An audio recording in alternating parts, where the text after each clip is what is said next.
Hello everyone, I am Abadur Rahman and in this video I am going to explain chapter 1st of class 10th mathematics, chapter name goods and services tax. In short form you can say that GST.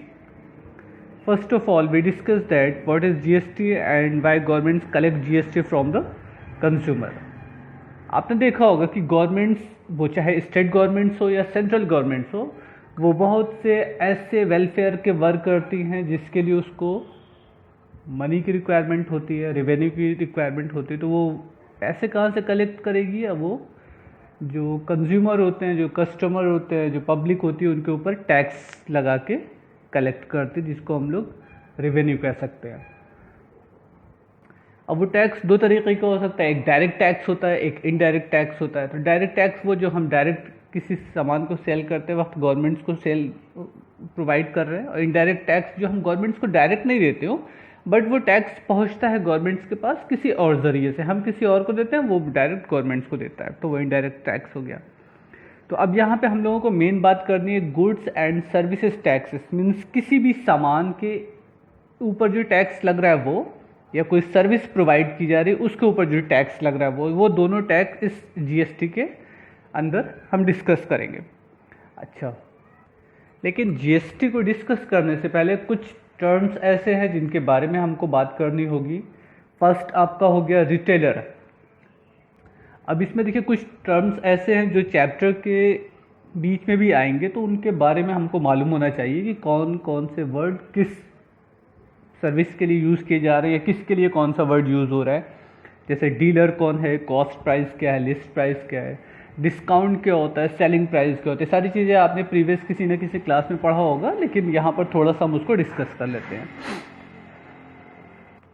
जब भी कभी हम GST के बारे में बात करेंगे तो थोड़ा सा आपको अपने ये कॉन्सेप्ट बनाना होगा कि सपोज कर लीजिए आप एज ए कस्टमर है, एज ए शॉपकीपर है या डीलर है, मतलब अपने आप को किसी एक पोजीशन पे रखकर फिर हम उस टॉपिक को या उस चैप्टर को, उस क्वेश्चन को जज करेंगे। क्वेश्चन क्या समझ में आ रहा है, उसके बाद आपको क्या पूछना है, आपको क्या सॉल्व करना है।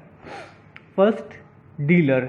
अ dealer is a person who buys goods services for resale. Dealer वो पर्सन होता है जो किसी सामान को या सर्विस को लेता है उसको दोबारा सेल करने के लिए, रीसेल करने के लिए। कॉस्ट प्राइस क्या होती है? In short form we can write CP। It is a price at which the trader buy goods. The cost price is also termed basic price. आप यहाँ पे सपोज कर लीजिए कि किसी भी आर्टिकल की जो ओरिजिनल वैल्यू होती है, जो ट्रेडर्स जिस पे किसी सामान को ख़रीदता है वो उसकी कॉस्ट प्राइस होती है, इसको हम बेसिक प्राइस भी कह सकते हैं। List price, it is a price at which an article is marked. List price is also known as marked price, in short form MP। Printed price और कोटेड प्राइस। ये तीन वर्ड बहुत अच्छे से समझिएगा कि जो प्राइस किसी भी आर्टिकल के ऊपर प्रिंट होता है, उसकी एक्चुअल वैल्यू नहीं, उस पर प्रिंट होता है, वो क्या कहलाएगा? आपका प्रिंटेड प्राइस कहलाएगा, मार्क प्राइस कहलाएगा या कोटेड प्राइस कहलाएगा। कोई ज़रूरी नहीं है कि जो सामान का प्राइस प्रिंट हो वही उसकी कॉस्ट वैल्यू, ऐसा नहीं। कॉस्ट वैल्यू कम होती है, प्रिंटेड प्राइस ज़्यादा होता है ताकि उसमें शॉपकीपर का प्रॉफिट, डीलर का प्रॉफिट, वो सारी चीज़ें इंक्लूडेड होती हैं। डिस्काउंट क्या होता है? In order to sell out the old stock or for some other reasons, shopkeeper offers certain percentage of list price as discount. This discount is always calculated on list price. ये पे ध्यान दीजिएगा यहाँ पे कि हमेशा या कभी कभार आपने ध्यान दिया होगा कि कुछ सामान को जब आप ख़रीदने जाते हैं तो उस पर डिस्काउंट ऑफर होता है। कस्टमर, शॉपकीपर आपको या डीलर आपको डिस्काउंट देता है। अब वो रीज़न कुछ भी हो सकता है वो आउट ऑफ फैशन हो गया हो, पुराना हो गया हो, या जो भी रीज़न हो, बट डिस्काउंट का कॉन्सेप्ट आप मॉल में या किसी शॉप पे देखते होंगे। कभी कभी डिस्काउंट लिखा होता है 50% डिस्काउंट, 20% डिस्काउंट।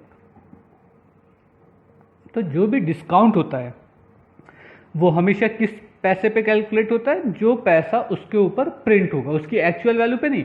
जो प्रिंटेड प्राइस होता है उस हिसाब से डिस्काउंट हो गया। तो लिस्ट प्राइस पे ध्यान दीजिएगा। This discount is always calculated on list price.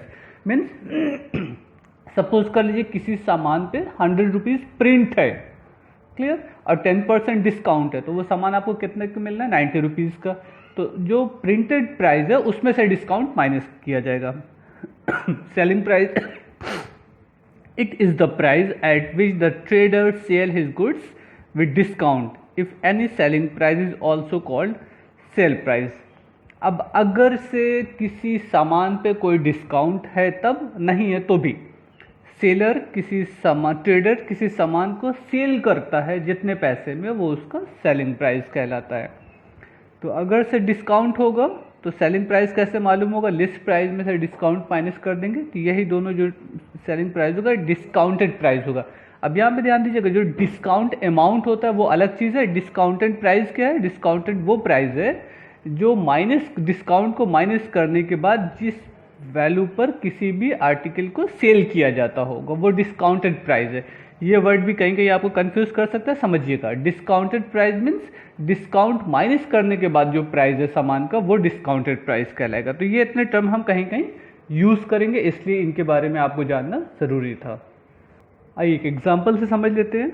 Suppose Dinesh buys a chair marked at 5,000 rupees as a discount of 20% on the marked price. Dinesh क्या करता है? एक चेयर परचेज करता है जिसपे प्रिंट प्राइस क्या है? 5,000, और उसका 20% डिस्काउंट उसको मिलता है मार्क्ड प्राइस पे। तो 5,000 का 20% हम माइनस कर देंगे, ठीक है ना। The rate of tax being 18%, और उसको टैक्स कितना देना है? 18%। Calculate the tax Dinesh has to pay for this purchase, also find the total amount to be paid by the Dinesh, वो अलग मैटर है। तो सबसे पहला काम क्या करना है? जो उसकी मार्क प्राइस है वो discount 20% and rate of tax 18% है। तो डिस्काउंटेड प्राइस क्या होगा? डिस्काउंटेड प्राइस मीन्स जो एक्चुअल प्रिंट प्राइस है वो माइनस डिस्काउंट। तो मार्क्ड प्राइस माइनस डिस्काउंट, ये 5,000 रुपीज़ में से इसका 20% माइनस कर देंगे। 20% माइनस करने पे क्या रिजल्ट आया? 4,000 रुपीज़। अब देखिए ये 4,000 रुपीज़ जो है डिस्काउंटेड प्राइस है। अब क्या करेंगे? 4,000 का 18% टैक्स भी देना होगा। 4,000 तो देना ही है, उसके बाद प्लस 18% एज ए टैक्स। अब इसमें देखिएगा, tax is equal to rate of tax plus discounted value या सेलिंग प्राइस 4,000 रुपीज़ जो आई थी। 18% ऑफ 4,000 ये होगा 720 रुपीज़। तो tax that Dinesh has to pay 720 and the total amount to be paid by Dinesh is 4,000 rupees plus tax 720 is equal to 4,720 rupees. तो एक काम ज़रा सा यहाँ पे बात समझिएगा आप, कि हमको जो भी सामान खरीदना है उसकी जो वैल्यू आपको देनी है वो प्लस टैक्स देना है। इस टॉपिक में हम टैक्स की बात करेंगे। आप लोग मॉल में जाते होंगे, कोई सामान कभी परचेज वहाँ से करते होंगे या कुछ सामान खरीदते होंगे, तो उसमें देखिएगा जो आपको रिसीविंग मिलती है, रिसिप्ट मिलती है प्राइस की, उसमें आपकी एक्चुअल वैल्यू होती है प्लस जीएसटी ऐड होती है। उस जीएसटी की भी लिस्ट को आप ध्यान से देखिएगा, कैश प्राइस की जो लिस्ट होती है उसमें भी जीएसटी को डिवाइड करते हैं, वो सीजीएसटी होती है, आईजीएसटी होती है। तो उसके बारे में अभी हम बात करेंगे बाद में होता क्या है। अब आते हैं, डिस्कस करते हैं जीएसटी। जीएसटी का मतलब किसी भी गुड्स या सर्विसेज पे जो टैक्स लग रहे होते हैं वो जीएसटी कहलाता है। In short form GST, in full form goods and services taxes. अब जीएसटी कैसे कैसे डिवाइड होता है, कैसे कैसे देना होता है। एक होता है CGST, central goods and services tax, and एक होता है SGST, state goods and services tax, and ये होता है आईजीएसटी, इंटीग्रेटेड स्टेट्स और goods and services tax. CGST और एसजीएसटी क्या होता है? ये तो आपको भी मालूम है कि गवर्नमेंट्स, हम लोगों का जो कॉन्सेप्ट है वो स्टेट गवर्नमेंट्स होती है और सेंट्रल गवर्नमेंट्स होती है। तो जो टैक्स सेंट्रल गवर्नमेंट्स लेती है उसको सीजीएसटी से इंडिकेट करते हैं, और जो टैक्स स्टेट गवर्नमेंट्स लेती है उसको एसजीएसटी से इंडिकेट करते हैं। लेकिन एसजीएसटी और सीजीएसटी के कॉन्सेप्ट तब हम यूज़ करेंगे जब कोई सामान आपका एक ही स्टेट से उसी स्टेट में सेल किया जा रहा हो या उसकी डीलिंग हो रही हो। जैसे हम सपोज कर ले यूपी से, सपोज कर लीजिए हम हैं, तो यूपी से सामान खरीदा गया और यूपी में ही उसको सेल किया गया, तो जो भी वहाँ पे टैक्स का कलेक्शन होगा वो सीजीएसटी एसजीएसटी के अंतर्गत लिया जाएगा। बट अगर सपोज कर लीजिए आपको एक स्टेट से दूसरे स्टेट में सेल करना है किसी सामान को, या आपको ख़रीदना है किसी और दूसरे स्टेट से, तो वहाँ पर जो टैक्स होगा वो आईजीएसटी होगा। CGST में क्या होता है, सेंट्रल गवर्नमेंट जितना टैक्स लेती है उतना ही स्टेट गवर्नमेंट्स भी टैक्स लेती है। ये दोनों टैक्स, आप जैसे मॉल में सामान खरीदा तो मॉल वाला आपको जो लिस्ट देगा उसमें CGST और SGST की वैल्यू लिखी होगी। बट सपोज कर लीजिए आपने किसी सामान को एक स्टेट से दूसरे स्टेट में सेल किया या एक स्टेट से दूसरे स्टेट में ख़रीदा, तो वहाँ पर आपको IGST देना होगा सेंट्रल गवर्नमेंट्स को। ये सेंट्रल गवर्नमेंट्स कलेक्ट करती है, और जब सेंट्रल गवर्नमेंट्स कलेक्ट करती है तो इस टैक्स में से वो कुछ पार्ट या हाफ वैल्यू जो भी होगी, वो डिपेंड करेगा कि कैसे डिस्ट्रीब्यूशन होना है। तो सेंट्रल गवर्नमेंट्स क्या करती है, इसमें दोनों स्टेट जहाँ से सामान को ख़रीदा गया और जहाँ पे सामान को बेचा गया, दोनों स्टेट को सेंट्रल गवर्नमेंट्स डिस्ट्रीब्यूट कर देती है। यहाँ पर क्या होता है, स्टेट अपना अमाउंट को रखता है प्लस सेंट्रल गवर्नमेंट्स को भेज देता है। बट यहाँ पर ये स्टेट गवर्नमेंट्स इस टैक्स को नहीं कलेक्ट करती, ये सेंट्रल गवर्नमेंट्स के पास डायरेक्ट से टैक्स जाता है और सेंट्रल गवर्नमेंट्स दोनों स्टेट के बीच में टैक्स को डिस्ट्रीब्यूट करती है। तो ये तो CGST, IGST और SGST हो गए। एक होता है यूनियन टेरिटरीज GST भी, वो वही आप समझ लीजिए, कोई डिपेंड करेगा इंटर स्टेट है या इंट्रा स्टेट है। एक चीज़ और, जब कोई सामान एक स्टेट से दूसरे स्टेट में सेल किया जाएगा तो वो क्या कहलाएगा, inter state transaction, means from one state to another state. When any article sell from with in same state then such type of transaction is called intra state. एक ही स्टेट में अगर सेल किया जाएगा तो इंट्रा स्टेट कब कहलाएगा, supply with in the same state. And inter state transaction जब होगा, supply from one state to another state, means सामान जब एक स्टेट से दूसरे स्टेट में सप्लाई किया जाएगा तो वो इंटर स्टेट कहलाएगा, एंड जब विद इन सेम स्टेट होगा तो इंट्रा स्टेट होगा। तो ये आपको समझना है कि कैसे सामान का सेल हो रही है, वो क्वेश्चन से पढ़कर समझ में आ जाएगा। GST calculated on sale price obtained after deducting discount. GST हमेशा कहाँ पे कैलकुलेट होगा, सेलिंग प्राइस पे कैलकुलेट होगा डिस्काउंट को माइनस करने के बाद। In case of intra state means within state, in case of intra state sale if GST is 18% then CGST 9% and SGST 9%। Means अगर with in same state GST लग रहा है तो हाफ पैसा जो होगा वो CGST के अंतर्गत कटेगा और दूसरा जो पैसा होगा वो आपका SGST से बेसिस पे लिया जाएगा। तो जब आप किसी भी मॉल की लिस्ट लीजिएगा, जो वो सेलिंग सामान खरीदने के बाद जो मॉल वाला आपको लिस्ट देता होगा, उसमें देखिएगा आपको SGST CGST दोनों अलग अलग लिस्ट वहाँ पर प्राइस मेंशन होता है कि कितना हम CGST में ले रहे हैं, कितना पैसा आपका SGST की वजह से लिया जा रहा है।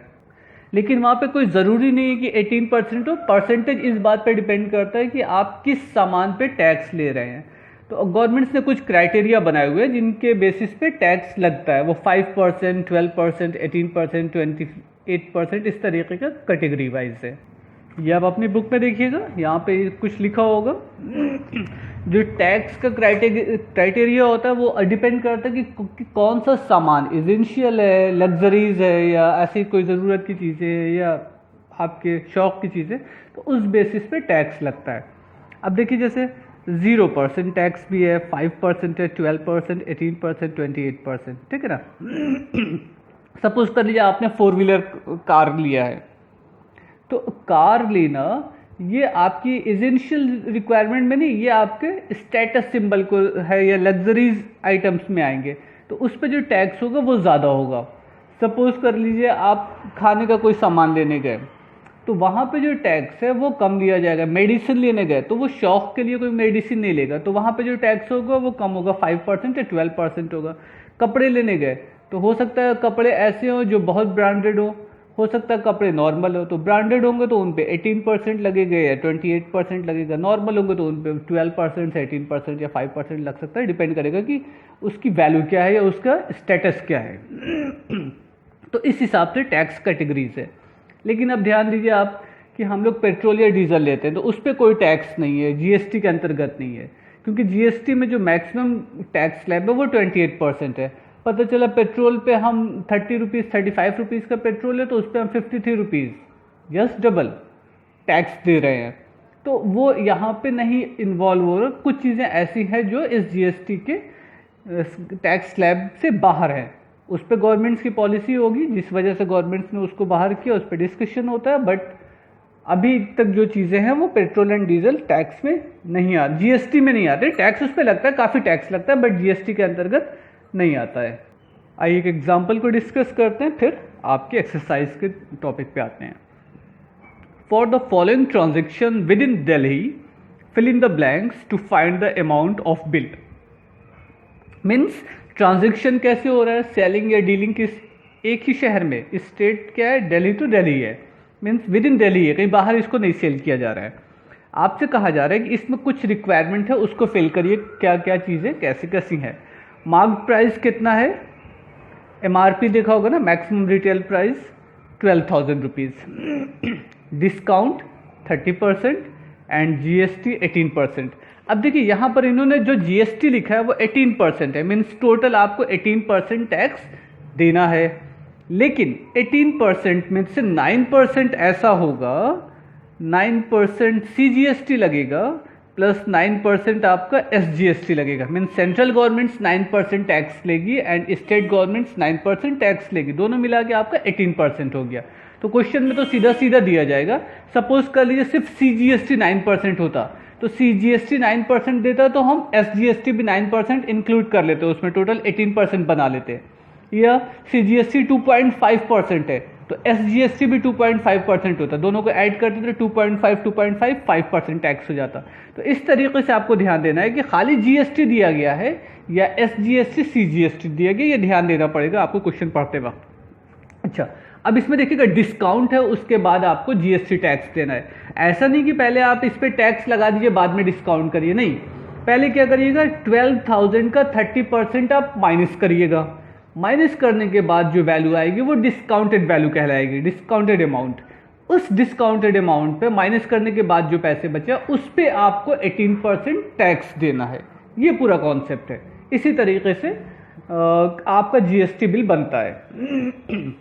ओके, वैल्यू ऑफ डिस्काउंट क्या है, अब देखिए डिस्काउंट परसेंट है 30%, ठीक है ना।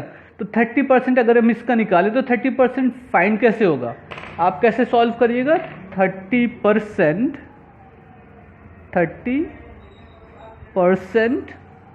ऑफ 12,000 ना, इसको हम कैलकुलेट करेंगे, 00 cancel with 20 and 12 3 36, 3,600 rupees as a value of discount. इतना पैसे का आपको डिस्काउंट मिल जाएगा।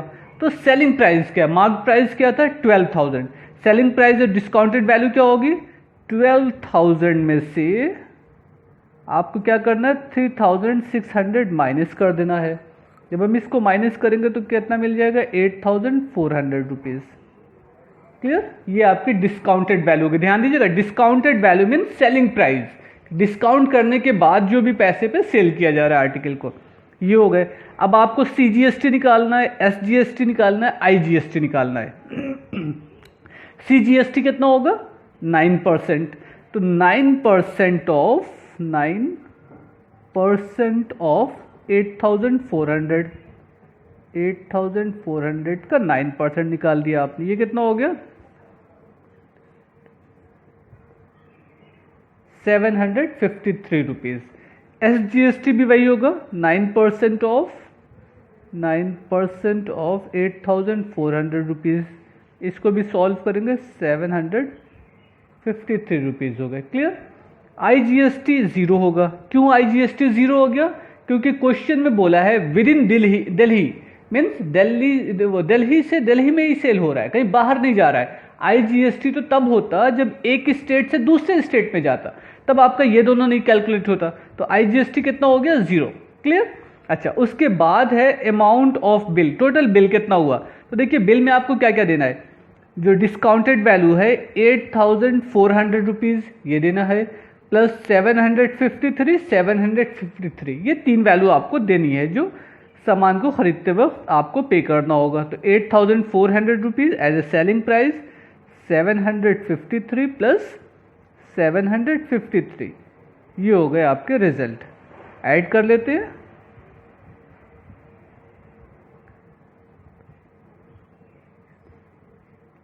9,966 rupees as a total bill amount.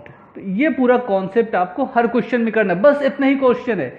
अब क्वेश्चन में क्या होगा, अलग अलग तरीके से आपसे क्वेश्चन पूछा जाएगा, उसको घुमा के इधर से उधर से आपसे सवाल पूछे जाएंगे, बस और कुछ नहीं है। आइए एक आध एग्जाम्पल और देख लें, फिर नेक्स्ट वीडियो में हम लोग एक्सरसाइज को स्टार्ट करेंगे। जीएसटी बहुत इजी टॉपिक है, बट आपको ज़रा सा स्टेप बाय स्टेप चलना होगा। ऐसा नहीं कि आप ये सोचिए कि पहले आप टफ क्वेश्चन सॉल्व कर लीजिए इजी वाला हो जाएगा, नहीं। आपको आता हो आपको नहीं आता, दोनों सूरत में बेसिक स्टार्ट करिए। और बेसिक भी वैसे होगा, सबसे इजी काम है, आप मॉल से कोई सामान खरीदें तो उसकी जो प्राइस लिस्ट मिली है उसको ध्यान दीजिए। आपने रेस्टोरेंट में कुछ खाया पिया, उसकी जो लिस्ट मिली है उसको ध्यान दीजिए, उसमें जीएसटी निकाला जाता है। तो वो सीधी सी चीज़ है कि जीएसटी कैसे निकला, कितना निकला, आपको वहाँ पे समझ में आ जाएगा। अगर आप उसको देख लीजिएगा तब तो आप कैलकुलेट करना भी जान जाइएगा। Now second example, for the following transaction from Delhi to Jaipur. अब देखिए यहाँ पे एक स्टेट से दूसरे स्टेट जा रहा है। इससे पहले वाले क्वेश्चन में क्या था, विद इन दिल्ली था, यहाँ पर दिल्ली टू जयपुर, एक राजस्थान पहुँच गया ना, जयपुर जो है वहाँ पे। Fill in the blanks to find the amount of bill. Clear. MRP कितनी है, 50,000 रुपीज़, मीन्स उस पर जो प्रिंट प्राइस है वो कितना है, 50,000 रुपीज़। डिस्काउंट है 20% एंड जीएसटी 28%। अब इस जीएसटी में सेंट्रल गवर्नमेंट्स का 14% एंड स्टेट गवर्नमेंट्स का 14%।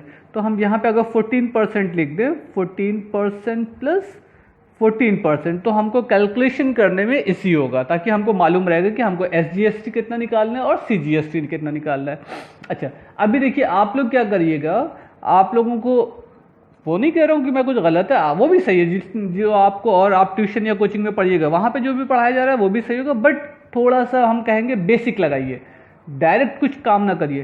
कोचिंग में क्या बताया जाएगा, 28% निकाल के हाफ कर लीजिए, वो सही बता रहे हैं, गलत नहीं बता रहे।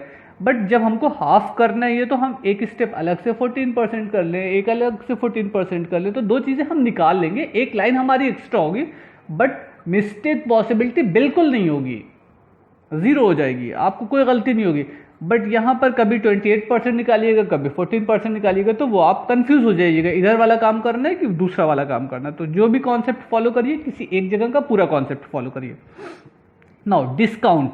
अब देखिए डिस्काउंट 20% है, डिस्काउंट वैल्यू निकालनी है, मीन्स 50,000 का 20% निकाल दीजिए। 20% ऑफ 50,000, ये कितना मिल जाएगा आपको, 10,000 रुपीज़। तो यहाँ पे कितना हो जाएगा, 10,000 एज ए डिस्काउंट। आप सॉल्व करिएगा 20/100 इंटू 50,000, आप सॉल्व करिए, आपको यहाँ पे 10,000 डिस्काउंट मिल जाएगा। तो सेलिंग प्राइस और डिस्काउंटेड वैल्यू क्या है, तो अगर से 10,000 का डिस्काउंट हो जा रहा है और 50,000 आपकी मार्क प्राइस है, तो 50,000 में से 10,000 जब हम माइनस कर देंगे, ये आ जाएगा 10,000। तो 50,000 में से 10,000 जब आप माइनस करिएगा तो कितना मिल जाएगा, 40,000। क्लियर, ये आपका डिस्काउंटेड वैल्यू हो गई। अब डिस्काउंटेड वैल्यू पे आपको सीजीएसटी निकालना है, डिस्काउंटेड वैल्यू पे एसजीएसटी निकालना है, डिस्काउंटेड वैल्यू पे आईजीएसटी निकालना है, टोटल अमाउंट बिल बताना है। तो अब यहाँ पर सीजीएसटी आईजीएसटी का कोई कॉन्सेप्ट यूज नहीं होगा। क्यों नहीं होगा, क्योंकि ये तो आईजीएसटी है ना, दिल्ली टू जयपुर है, विद इन स्टेट नहीं है। तो ये भी जीरो हम रख देते हैं, ये भी जीरो रख देते हैं, आईजीएसटी निकाल देते हैं डायरेक्ट 28%। तो 28% ऑफ 40,000 रुपीज़ वो सेंट्रल गवर्नमेंट डिस्ट्रीब्यूट करेगी, हाफ एंड हाफ, वो आपको नहीं करना। आईजीएसटी टोटल कितना हो गया, दोनों को डायरेक्ट 28% निकाल दीजिए। बट अगर विद इन स्टेट होता, एक ही स्टेट में सेलिंग होती, डीलिंग होती, तो क्या निकालते हम, सीजीएसटी निकालते, आईजीएसटी निकालते। अब क्या करेंगे, 40,000 प्लस जो जीएसटी बिल आया, टैक्स आया, वो दोनों को ऐड कर देंगे, तो अमाउंट ऑफ बिल आपका क्लियर हो जाएगा। ठीक है, इसी तरीके से हमको क्वेश्चन को सॉल्व करना है। So in next video we will discuss from exercise 1A। Clear, try to understand this topic, solve all the example of exercise. In case of any doubt, you may contact me on my WhatsApp number, otherwise you can write in comments box. Thank you everyone, goodbye.